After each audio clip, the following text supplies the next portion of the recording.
शांति। सभी को good morning. अव्यक्त बाप दादा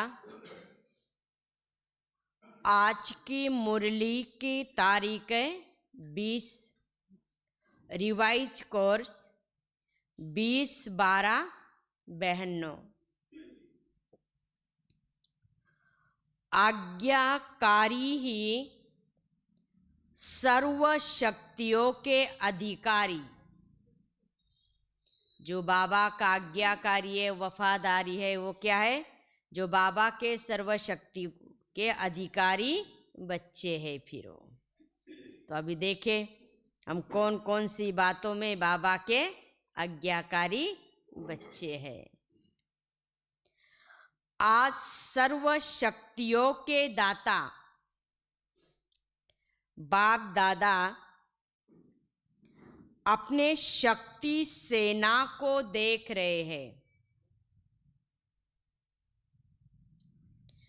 सर्वशक्तिवान बाप ने सभी ब्राह्मण आत्माओं को स्वमान सर्व शक्तियों का क्या दिया है? वर्षा दिया है। किसको कम किसको ज्यादा यह अंतर नहीं किया है। चाहे एक दिन का बच्चा हो, चाहे 1 साल का हो, चाहे 50 साल का हो, लेकिन बाबा ने सभी को एक जैसा ही वर्षा दिया, एक जैसी ही शक्तियां दी है।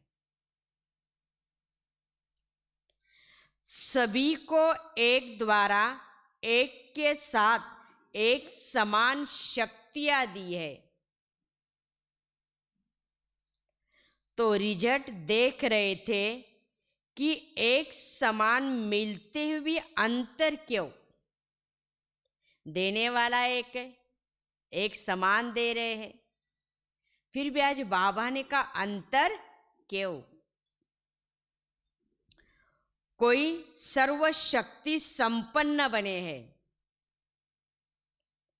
वाह, कोई सिर्फ शक्ति संपन्न बने हैं, सर्व नहीं बने हैं। कोई सदा शक्ति रूप बने हैं, कोई कभी कभी शक्ति स्वरूप बने हैं। कोई सदा बने हैं, कोई कब बने हैं। कोई ब्राह्मण आत्माएं अपनी सर्व शक्तियों की अथॉरिटी से जिस समय जिस शक्ति को ऑर्डर करती है, वह शक्ति रचना के रूप में मास्टर रचिता के सामने आती है। ऑर्डर किया और हाजिर हो जाती है।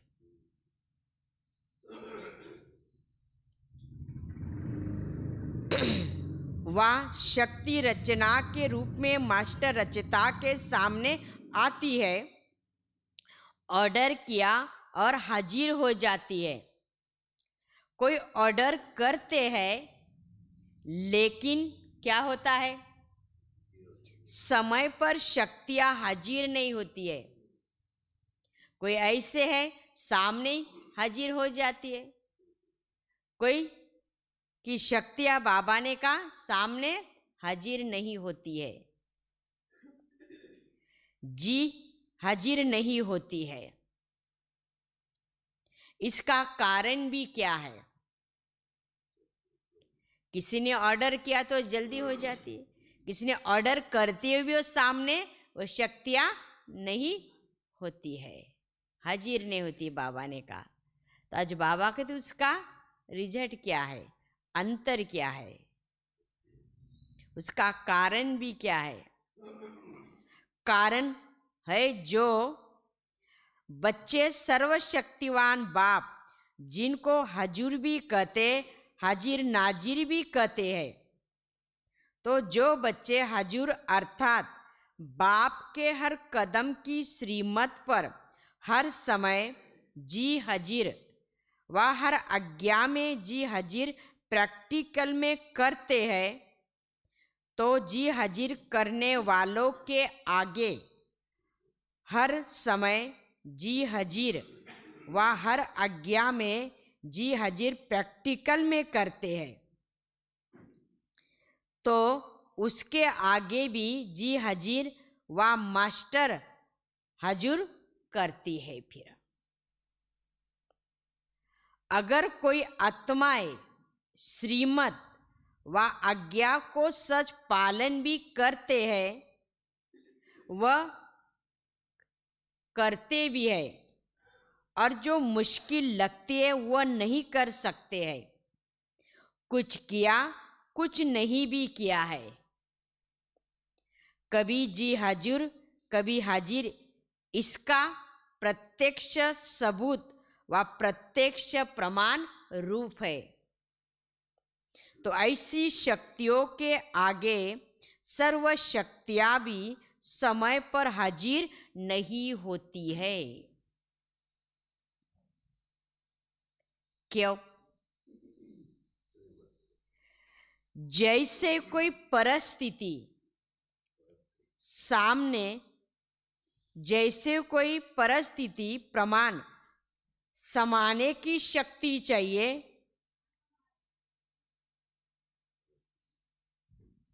तो संकल्प करें कि हम अवश्य समाने की शक्ति द्वारा इस परिस्थिति को पार करेंगे और विजयी बनेंगे। फिर लेकिन होता क्या है? बोलते कि ये शक्ति चाहिए समाने की, समय प्रमाण कोई बातें आ जाती है तो मुझे उस शक्ति को धारण करना अवश्य है। संकल्प भी बाबा ने कहा बच्चे करते भी है, लेकिन होता क्या है? लेकिन होता क्या है? सेकंड नंबर वाले अर्थात कभी कभी वाले समाने की शक्ति का प्रयोग करेंगे, 10 बार समाएंगे, लेकिन समाते भी 1-2 बार समाना चाहते भी समा नहीं सकेंगे, वो हो जाता है। ऐसी बातें आ जाती है, बहुत समाएंगे, लेकिन समय प्रमाण कोई बातें सामने आ जाती है तो उस समय वो शक्ति को हम क्या करते? यूज नहीं करते हैं। फिर ये बात है। तो इसलिए बाबा ने कहा कोई समय ऐसी बातें आ जाती है तो उस समय वो शक्ति का हमें प्रयोग करना है। भले तुमने बहुत बातें समा ली है, लेकिन समय अनुसार जो बातें समानी चाहिए थी अगर वह नहीं समाई तो बाबा ने कहा फिर फायदा क्या है?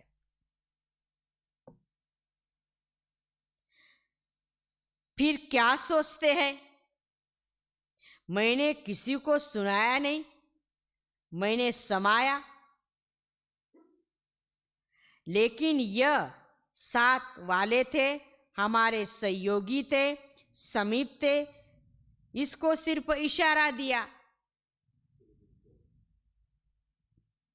सुनाया नहीं लेकिन इशारा दिया। बाबा ने वो भी क्यों दिया बच्चे? कोई शब्द बोलने नहीं चाहते थे, सिर्फ एक आधा शब्द निकल गया तो उसको क्या कहा जाएगा? समाना कहेंगे? नहीं कहेंगे ना। भले तुमने आधा शब्द बोला या पूरा शब्द बोला, भले सिर्फ इशारा दिया तो सही ना।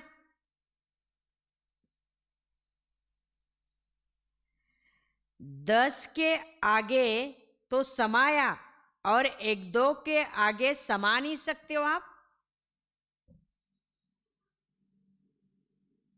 तो इसको क्या कहेंगे फिर?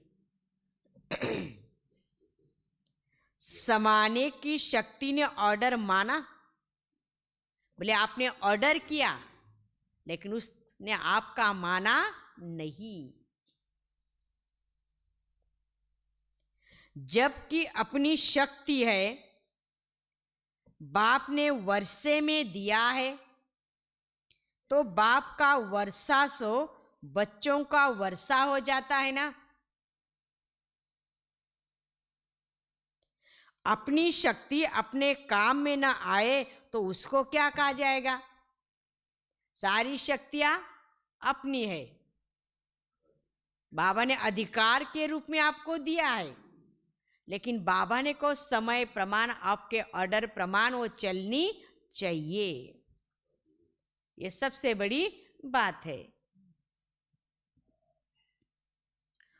ऑर्डर मानने वाले या ऑर्डर न मानने वाले कहा जाएगा? क्या कहा जाएगा? बोले ऑर्डर दिया लेकिन मान नहीं रहे हैं ना।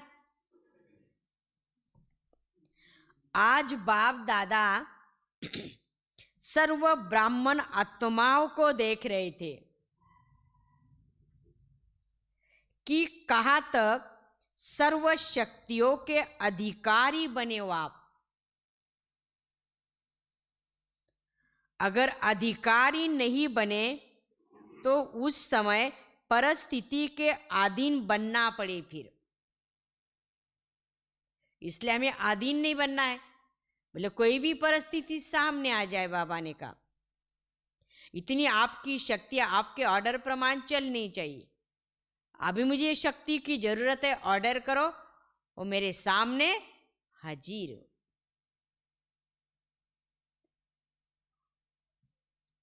बाप दादा को सबसे ज्यादा रहम उस समय आता है। कौन से समय? जब बच्चे कोई भी शक्ति को कार्य समय पर कार्य में नहीं लगा सकते हैं, तब बाबा को रहम आता है। और समय जाने के बाद फिर क्या होता है, सोचते हैं उस समय क्या करते हैं। जब कोई बात सामना करती है तो बाप के सामने किस रूप में आते हो आप? फिर ज्ञानी भक्त के रूप में आते हो या भक्त क्या करते हैं? ज्ञानी है लेकिन ज्ञानी भक्त बन जाते हैं। और बाबा ने कहा देखो भक्त का काम क्या होता है? भक्त सिर्फ पुकारते रहते कि यह दो, यह दो, यह दो। भागते बाप के पास, अधिकार बाप पर रखते, लेकिन रूप होता है रॉयल भक्त का। मांगते हैं ना, तो बाबा ने कहा अधिकारी बच्चे हो ना, आज्ञाकारी बच्चे हो, तो आपको मांगने की दरकार ही नहीं है ना।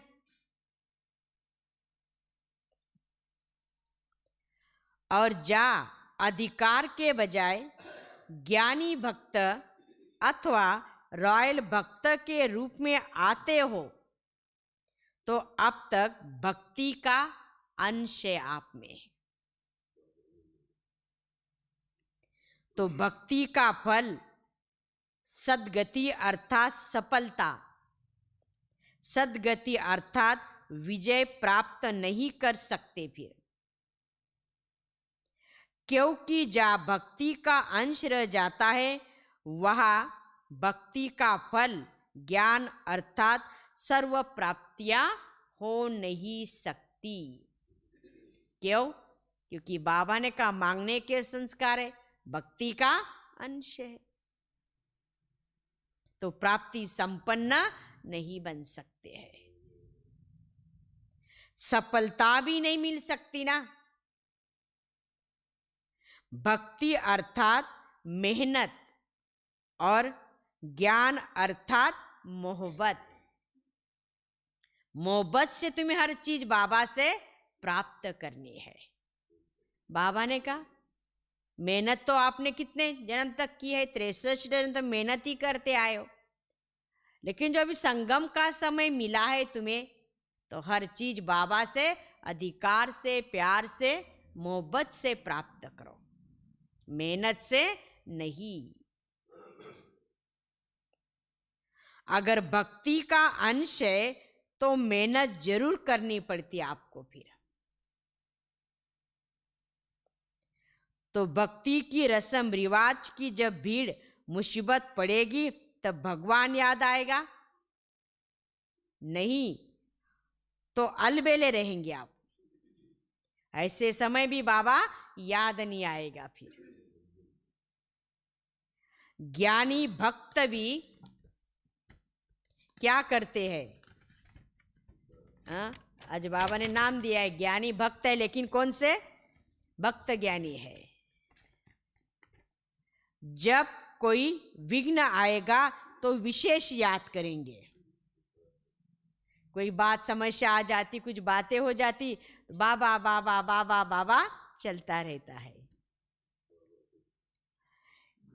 देखो अभी बाबा क्या बता रहे। एक है स्व सेवा के प्रति याद में बैठना। जो कुछ सेवा करनी होती, सेवा के प्लान बनाने होते हैं, तो हम क्या करते, चलो आज हम सेवा करने जाएंगे, सेवा करना है, तो याद में बैठना। और दूसरा है स्व की कमजोरी को भरने के लिए याद में बैठना। दोनों में अंतर है। जैसे अभी भी विश्व पर अशांति का वायुमंडल है, तो सेवा प्रति संगठित रूप में विशेष याद के प्रोग्राम्स भी बनाते हो ना आप। जहाँ कोई ऐसा वातावरण होता है तो मनसा द्वारा सकाश देने के लिए हम संगठन में योग के प्रोग्राम बनाते रहते हैं। वह अलग बात है। वो तो दाता बनने देने के लिए करते हो ना, वो मांगने के लिए नहीं करते हो आप, औरों को देने के लिए करते हो ना। तो ये हुआ सेवा प्रति।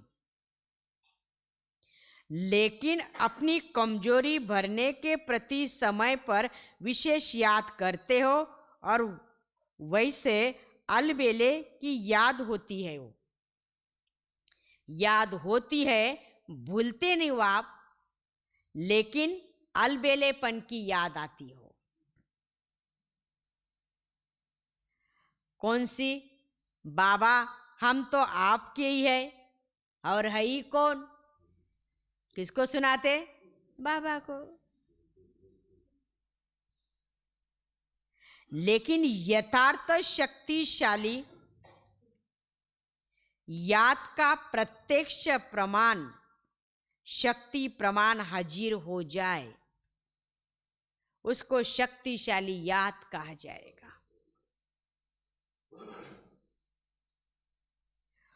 कोई भी कितना भी कोई कहे मैं तो याद में ही रही हूं, वह याद में ही रहता हूं, लेकिन याद का स्वरूप ही सफलता है आपको। अगर सफलता मिली तो समझो आपकी याद शक्तिशाली और पावरफुल है। फिर जो आपने संकल्प किए, उस संकल्प की आपको सफलता मिली। फिर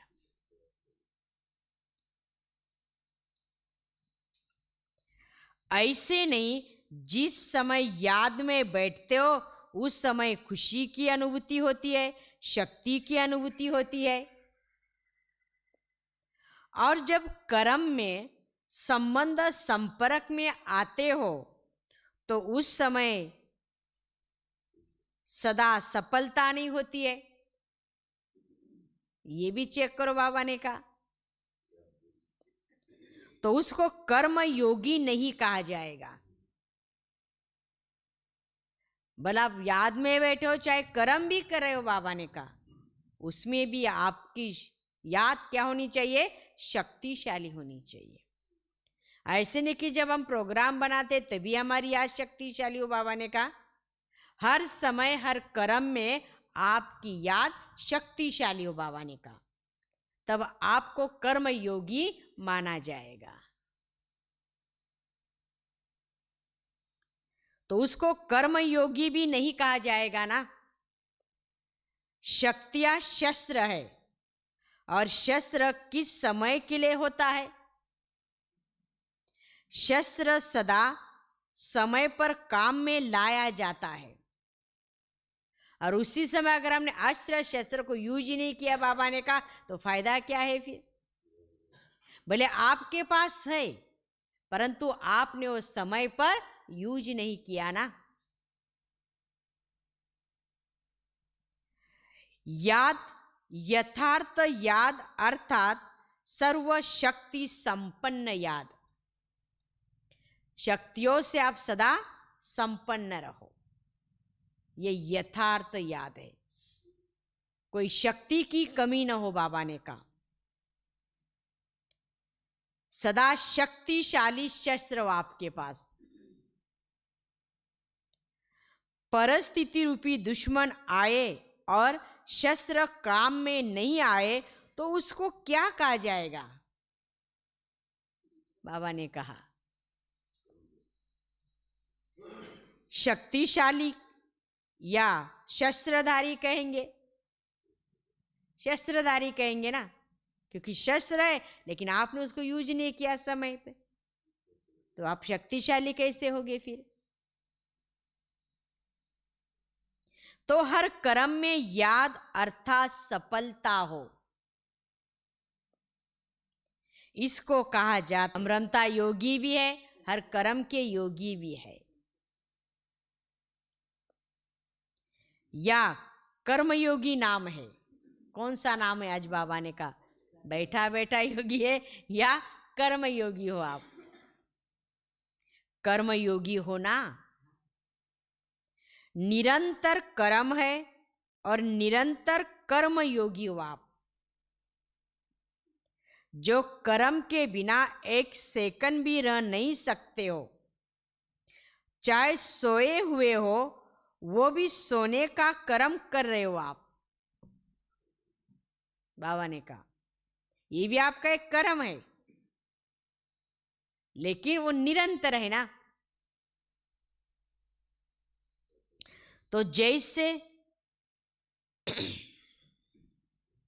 जैसे कर्म के बिना नहीं रह सकते, वैसे हर कर्म योग के बिना भी नहीं कर सकते हो आप। तो देखो बाबा ने कहा कर्म तो हम सारा दिन करते रहते हैं, लेकिन वो स्थिति हमारी है। इसको कहा जाता है कर्मयोगी। ऐसा न समझो कि बात ही ऐसी थी ना, सरकमस्टांस ही ऐसे थे, समस्या ही ऐसी थी, वातावरण ही ऐसा था, हम क्या करें फिर? यही तो दुश्मन है। तो उस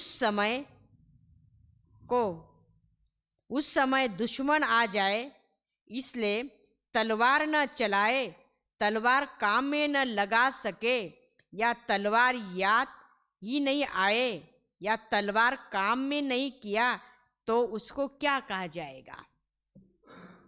दुश्मन आ रहे आपके सामने, आपने तलवार ही नहीं उठाई, अस्त्र शस्त्र ही नहीं उठाए, बाबा ने कहा, और नहीं चलाए, तो उसको क्या कहेंगे? दुश्मन आपके सामने वार कर रहे आपको और आप खड़े हो, बाबा ने कहा।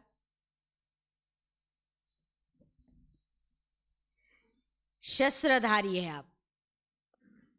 शक्ति सेना हो तो सेना की शक्ति क्या होती है? शस्त्र। और शस्त्र है तो सर्व शक्तियां भी है। फिर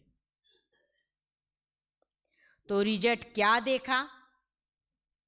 मेजॉरिटी सदा समय पर सर्व शक्तियों को ऑर्डर पर चला सके, उसमें कमी दिखाई दी। बाबा ने कहा हर चीज आपके पास है, ऐसे नहीं कि नहीं है, परंतु समय पर चला नहीं सकते, उसमें कमी हुआ। आप जो शक्ति जिस समय चाहिए वो शक्ति आप ऑर्डर पर नहीं लाते हो, और समय प्रमाण शक्ति का प्रयोग नहीं करते हो आप। तो उसमें आज बाबा ने कहा ये कमी दिखाई दिया। समझते भी है आप, लेकिन सफलता स्वरूप में समय प्रमाण या तो शक्तिहीन बन जाते या थोड़ा सा असफलता का अनुभव कर फौरन सफलता की और चल पड़ते हैं। ये भी होता है बाबा ने कहा। 3 प्रकार देखे बाबा ने उसमें। पहला था उसी समय दिमाग द्वारा समझते ये ठीक नहीं है, करना नहीं चाहिए था, लेकिन उस समझ को शक्ति रूप में बदल नहीं सकते हो ना आप। समय तो क्या हो गया, चला गया ना, दिमाग से सोचा आपने, लेकिन जो आपका ओरिजिनल शक्ति का स्वरूप था वो आपने प्रकट नहीं किया ना, बाबा ने कहा। दूसरा है जो समझते भी है, लेकिन समझते हुए भी समय व समस्या पूरी होने के बाद सोचते हैं।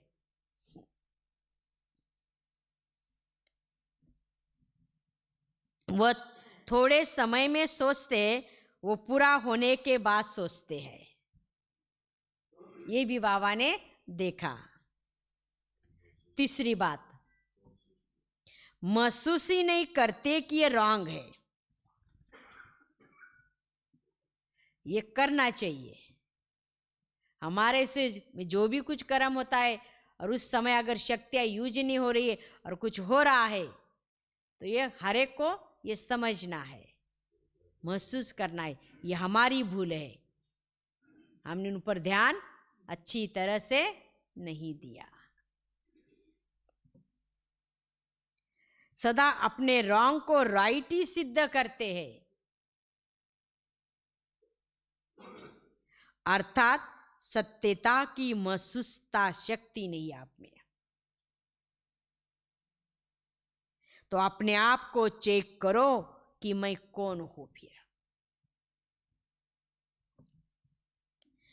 बाप दादा ने देखा कि वर्तमान समय के प्रमाण सदा और सच सफलता किन बच्चों ने प्राप्त की है, उसमें भी अंतर देखा बाप ने। बच्चे तो सभी है, फिर भी कौन से बच्चे हैं? एक है सच सफलता प्राप्त करने वाले और दूसरे है मेहनत और सच दोनों के बाद सफलता पाने वाले। एक है सफलता पाने वाले, दूसरा मेहनत भी करते और सफलता भी प्राप्त करते। जो सच और सदा सफलता पाते उसका मूल आधार क्या देखा? जो सज रीति से मेहनत नहीं करते हैं, उन्हें हर बात में सज ही सफलता मिल जाती है। तो आज बाबा ने कहा उसका मूल आधार क्या देखा? जो आत्माएं सदा स्वयं को निर्माण चित्त की विशेषता से चलाते हैं, उन्हें हर बात सच सफल होती है और सफलता मिलती है। निर्माण चित्त होके करो, पहले तो निमित्त बनो खुद। बाबा मैं निमित्त हूं और बाबा मेरा जरा हर कार्य करवा रहा है। तो मन बुद्धि से इतने निर्माण बनो आप, तभी सफलता मिलेगी। वही सफलता को प्राप्त होते आया है। निर्माण शब्द एक है, लेकिन निर्माण स्थिति का विस्तार और निर्माण स्थिति के समय प्रमाण प्रकार बहुत है। खाली शब्द एक है कि कैसे निर्माण स्थिति को प्राप्त करना है। अनेक बातों बाबा ने कहा प्रकार है, कौन सी बातों में मुझे निर्माणचित होकर चलना है। विस्तारे बाबा ने कहा, वो शब्द तो एक ही है, निर्माण, लेकिन किस किस बातों में समय प्रमाण मुझे निर्माणचित स्थिति को अपनाना है। फिर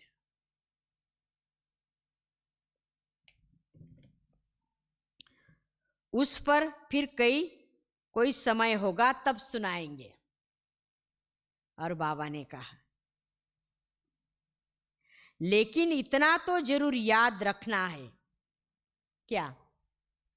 कोई समय आएगा, बाबा ने कभी सुनाएंगे बाबा और अगले संडे को, कि कौन सी बातों में हमें निर्माण बनना है। लेकिन उस पे पहले बाबा ने कहा, ये बातें जरूर याद कर लो आप, कि निर्माण बनना ही स्वमान है और सर्व द्वारा मान प्राप्त करने का बड़ा सद साधन भी है। बहुत निर्माणचित बन जाओ आप। इसलिए हमारे दादी के 3 शब्द है ना, बड़ी दादी के। दादी क्या थी तो दादी क्या बन गई, ये बात है ना। निर्माण बनना झुकना नहीं है। कई कहते हम निर्माण बन जाएंगे तो झुकना पड़ेगा, झुकना पड़ेगा। बाबा ने कहा, बच्चे नहीं, लेकिन सर्व को अपनी विशेषता और प्यार में झुकाना है। समझा? क्या समझा? निर्माण बनो। ये नहीं को कि मुझे झुकना पड़ेगा। हमारी विशेषता और प्यार में उन्हें झुकाना है। बाबा ने कहा, इतने हर बात में ये हो जाओ।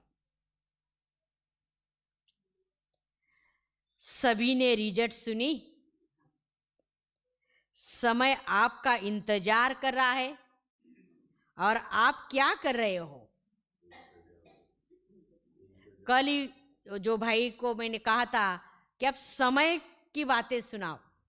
अभी समय क्या है वो ही रह गया, रहस्य।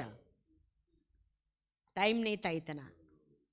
अभी कितना समय बाकी है और थोड़े समय में हमारा पुरुषार्थ क्या चल रहा है और हमें क्या पुरुषार्थ करना है, यह है। आप समय का इंतजार कर रहे हो, मालिक के बालक हो ना आप, तो समय आपका इंतजार कर रहा है कि हे मेरे मालिक,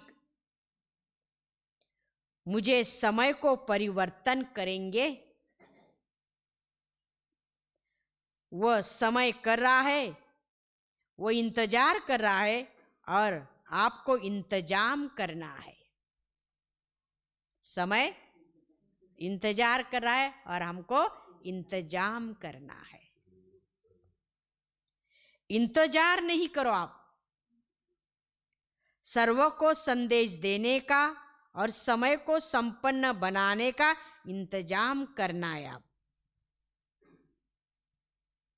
जब दोनों कार्य संपन्न हो तब समय का पूरा इंतजार पूरा हो। फिर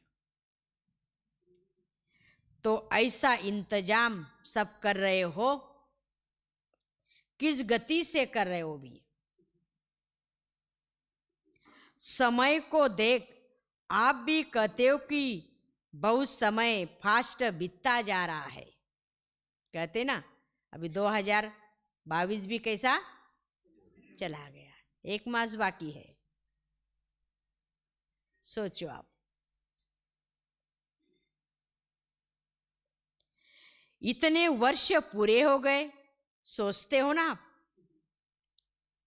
कितने वर्ष चला यज्ञ हमारा, देखो कितने साल बीत गए।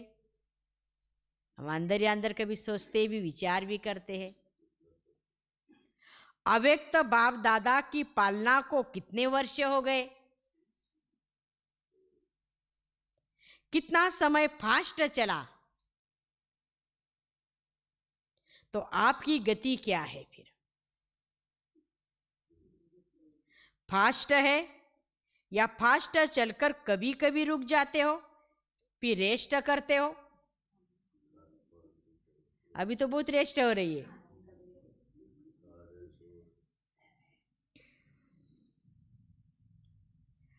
कर रहे हो या ड्रामा के बंधन में ही बंधे हुए हो? लेकिन गति क्या है उसको चेक करो। सेवा हो रही है, पुरुषार्थ हो रहा है, आगे बढ़ रहे, ये तो अच्छा ठीक है, ये तो होगा बाबा ने कहा, कोई बड़ी बात नहीं है। लेकिन आपकी पुरुषार्थ की गति कहाँ तक है ये चेक करो। समझा? सभी अपना काम तो कर रहे हो ना?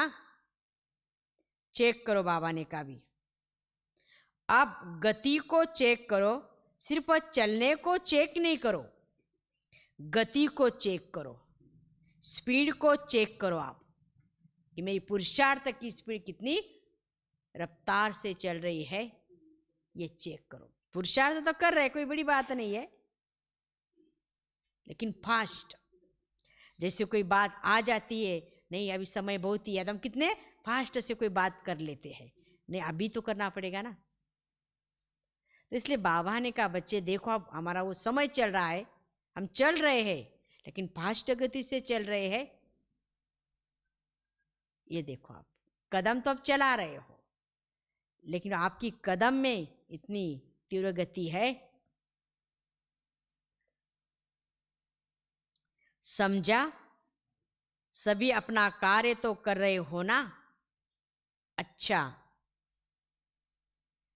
चारों ओर के सदा बाप के आगे जी हजीर करने वाले, सदा मास्टर सर्वशक्तिवान बन सर्व शक्तियों को और स्वयं के ऑर्डर में चलाने वाले, सर्व शक्तियाँ जी हजीर का पाठ बजाने वाली, ऐसे सदा सफलता मूर्त आत्माएं, सदा हर कर्म में याद का स्वरूप अनुभव करने और कराने वाले, ऐसे अनुभवी आत्माओं को सदा हर कर्म में, संबंध में, संपर्क में निर्माण बन विजयी रतन बनने वाले, ऐसे सज सफलता मूर्त श्रेष्ठ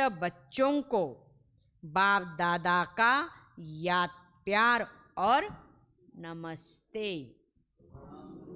इन्हीं बच्चों की रूहानी बाप दादा को याद प्यार और नमस्ते नमस्ते नमस्ते।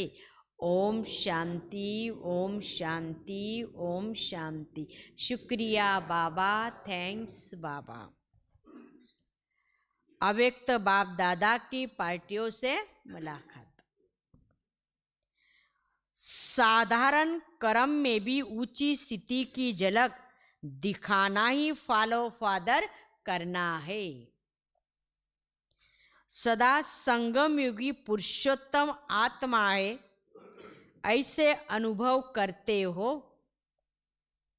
संगम युग का नाम ही है पुरुषोत्तम, अर्थात पुरुषों से उत्तम पुरुष बनने वाला युग। तो आप संगम युगी हो, आप सभी पुरुषोत्तम बने हो। आत्मा पुरुष और प्रकृति शरीर प्रकृति है। तो पुरुषोत्तम अर्थात उत्तम आत्मा हो। सबसे नंबर 1 पुरुषोत्तम कौन है? ब्रह्मा बाबा। इसलिए ब्रह्मा को आदि देव भी कहा जाता है। फरिश्ता उत्तम हो गया और फिर भविष्य में देवता आत्मा बनने कारण पुरुषोत्तम बन जाते हैं। लक्ष्मी नारायण को भी पुरुषोत्तम कहेंगे ना, तो पुरुषोत्तम युग है, पुरुषोत्तम मैं आत्मा हूं। पुरुषोत्तम आत्माओं का कर्तव्य भी क्या है? सर्वश्रेष्ठ है। उठा, खाया पिया, काम किया या साधारण काम नहीं किया, साधारण कर्म करते भी श्रेष्ठ स्मृति, श्रेष्ठ स्थिति। जो देखते ही महसूस करे ये कोई साधारण व्यक्ति नहीं है। जैसे असली हीरा होगा, वो कितना भी धूल में छुपा हुआ हो लेकिन अपनी चमक जरूर दिखाएगा, छिप नहीं सकता ना। तो आपकी जीवनी क्या है? हीरे तुल्य है, हीरे के समान है। कैसा भी वातावरण हो, संगठन में भी हो, लेकिन जैसा हीरा अपनी चमक छिपा नहीं सकता है, ऐसे पुरुषोत्तम आत्माओं की श्रेष्ठ झलक सबको अनुभव होनी चाहिए। तो ऐसे हो या दफ्तर में जाकर, काम में जाकर, वैसे आप साधारण हो जाते हो। अभी भी गुप्त हो, काम भी साधारण है, इसलिए पांडव को गुप्त रूप में दिखाया है। गुप्त रूप में राजाई नहीं की, सेवा की आपने, तो दूसरों के राज्य में गवर्नमेंट सर्वेंट कहलाते हैं। चाहे कितना भी बड़ा ऑफिसर हो, लेकिन आखिर वह क्या है? सर्वेंट ही है। तो गुप्त रूप में आप सब सेवादारी हो, लेकिन सेवादारी होते हुए भी आपकी स्थिति पुरुषोत्तम होनी चाहिए।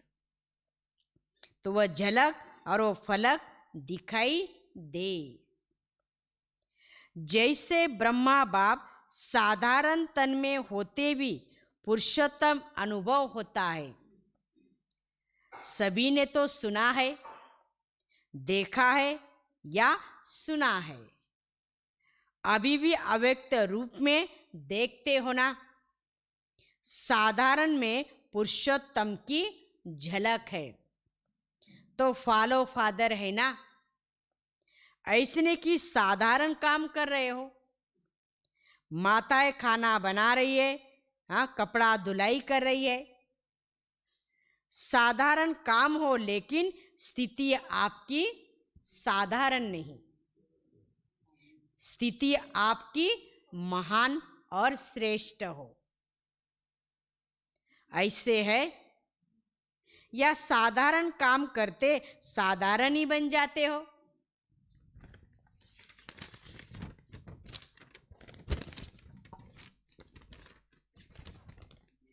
जैसे दूसरे वैसे हम, ऐसे नहीं। चेहरे पर वह श्रेष्ठ जीवन का प्रभाव होना चाहिए। यह चेहरा ही आपका क्या है? दर्पण। इसी से आपकी स्थिति आप देख सकते हो, आप महान है या साधारण है।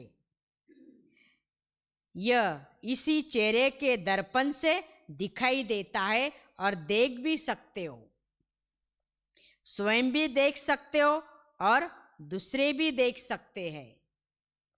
तो ऐसे अनुभव करते हो। सदैव स्मृति और स्थिति आपकी श्रेष्ठ हो। स्थिति श्रेष्ठ है तो झलक ऑटोमेटिकली श्रेष्ठ होगी। जो समान स्थिति वाले हैं वह सदा बाप के साथ रहते हैं।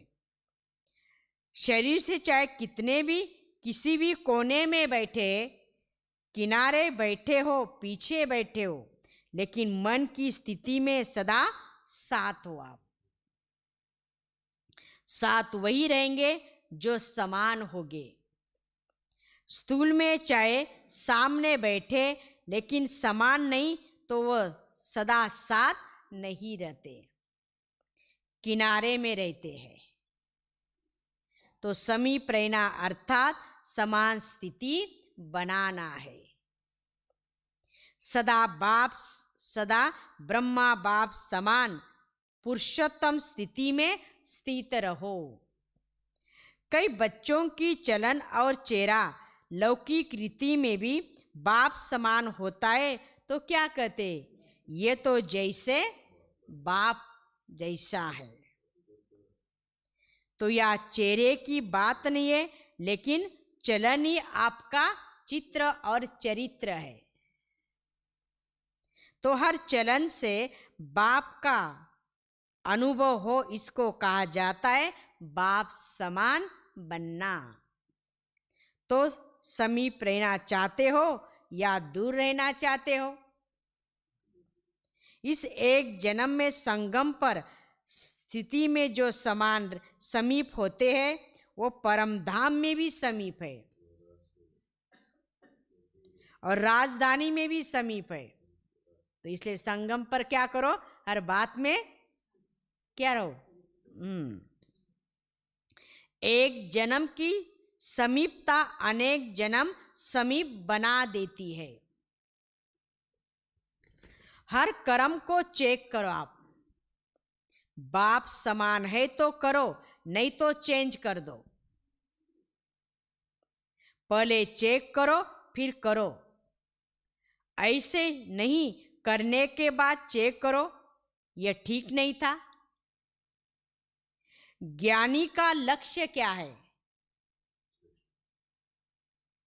हाँ, ज्ञानी का लक्ष्य क्या है और लक्षण क्या है? ज्ञानी का लक्षण है पहले सोचो फिर करो। अज्ञानी का लक्षण है करके फिर सोचो। तो आप ज्ञानी तो आत्मा हो ना, हो या कभी कभी भक्त बन जाते हो? पंजाब वाले तो बहादुर है, मन से भी बहादुर। छोटी सी माया चींटी के रूप में आए और घबरा तो नहीं जाए। चैलेंज करने वाले स्टूडेंट कभी पेपर से घबराते हैं क्या?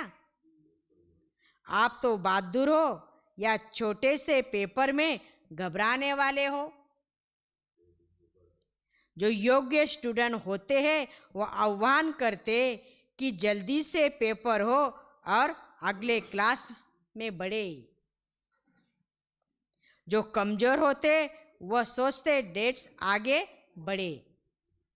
आप तो बड़े होशियार हो ना, आपको अगले क्लास में जाना है, तो कभी भी घबराओ नहीं।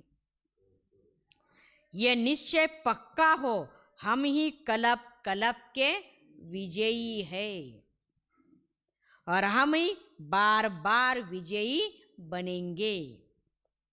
इतना पुरुषार्थ किया, आप नहीं बनेंगे तो कौन बनेंगे? आप ही विजयी थे, आप ही विजयी बने और आप ही विजयी रहेंगे। विजयी शब्द बोलने से कितनी खुशी होती है ना। चेहरा ही क्या हो जाता है, बदल जाता है। जो सदा विजयी रहते वह कितना खुश रहते। इसलिए जब कोई भी किसी भी क्षेत्र में विजय प्राप्त करना है तो खुशी के नगाड़े भी बजाते हैं ना। आपके तो सदा ही क्या है, बजते रहते हैं। कभी खुशी के नगाड़े क्या बजाने बंद न हो। आधा कल्प के लिए रोना बंद हो गया। जहाँ खुशी के बाजे बजते हैं वहाँ रोना नहीं होता। अच्छा, आज का देह अहंकार व अभिमान के सूक्ष्म अंश का भी त्याग करने वाले आकारी सो निराकारी भव। कईयों का मोटा रूप से देह के आकार में लगाव व अभिमान नहीं है, लेकिन देह के संबंध से अपने संस्कार विशेष है, बुद्धि विशेष है, गुण विशेष है, कलाएं विशेष है, कोई शक्ति विशेष है, उसका अभिमान अर्थात अहंकार। नशा, रोग, यह सूक्ष्म देह अभिमान है। तो यह अभिमान कभी भी आकारी फरिश्ता व निराकारी बनने नहीं देगा। इसलिए इसके अंश मात्र का भी त्याग करो तो सजी आकारी सो निराकारी बन सकेंगे। स्लोगन, समय पर सहयोगी बनो तो पदम गुना रिटर्न मिल जाएगा। समय पर सहयोगी बनो तो पदम गुना रिटर्न मिल जाएगा। फिर से रिपीट, देह अहंकार व अभिमान के सूक्ष्म अंश का भी त्याग करने वाले आकारी सो निराकारी भव। कईयों का मोटा रूप से देह के आकार व लगाव व अभिमान नहीं है, लेकिन देह के संबंध में अपने संस्कार विशेष है, विशेष बुद्धि है, विशेष गुण है, विशेष कलाएं है, कोई विशेष शक्ति है, इसका अभिमान अर्थात अहंकार। नशा, रोग, यह सूक्ष्म देह अभिमान है। तो यह अभिमान कभी भी आकारी फरिश्ता सो निराकारी बनने नहीं देगा। इसलिए इसके अंश मात्र का भी त्याग करो तो सजी आकारी सो निराकारी बन सकेंगे। स्लोगन क्या है?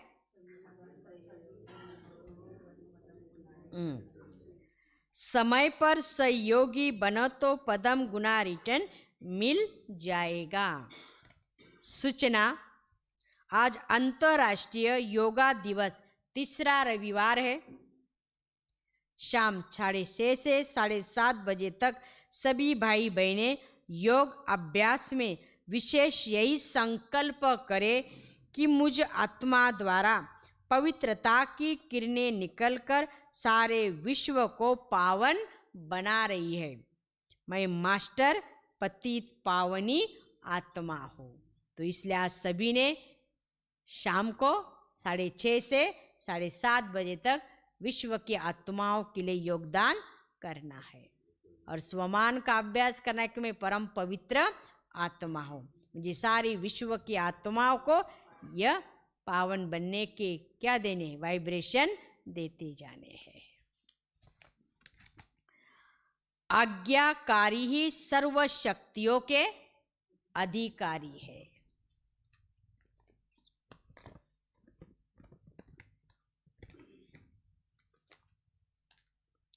अव्यक्त इशारा, समय प्रमाण, सर्कटांश प्रमाण, समस्या प्रमाण।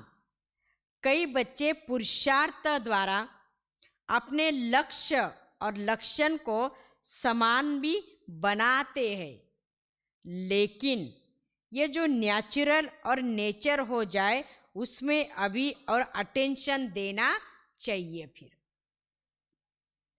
चाहे आकारी फरिश्ता चाहे निराकारी निरंतर नेचुरल हो जाए, इसका मूल आधार है निरहंकारी बनना। और इसके लिए व्यर्थ वृत्ति, व्यर्थ वाइब्रेशन को स्वा कर दो तो नेचुरल योगी नेचर में फरिश्ता बने हुए होगे। तो इसलिए बाबा ने कहा क्या करो, समय प्रमाण देखते रहना है। फिर जैसे आज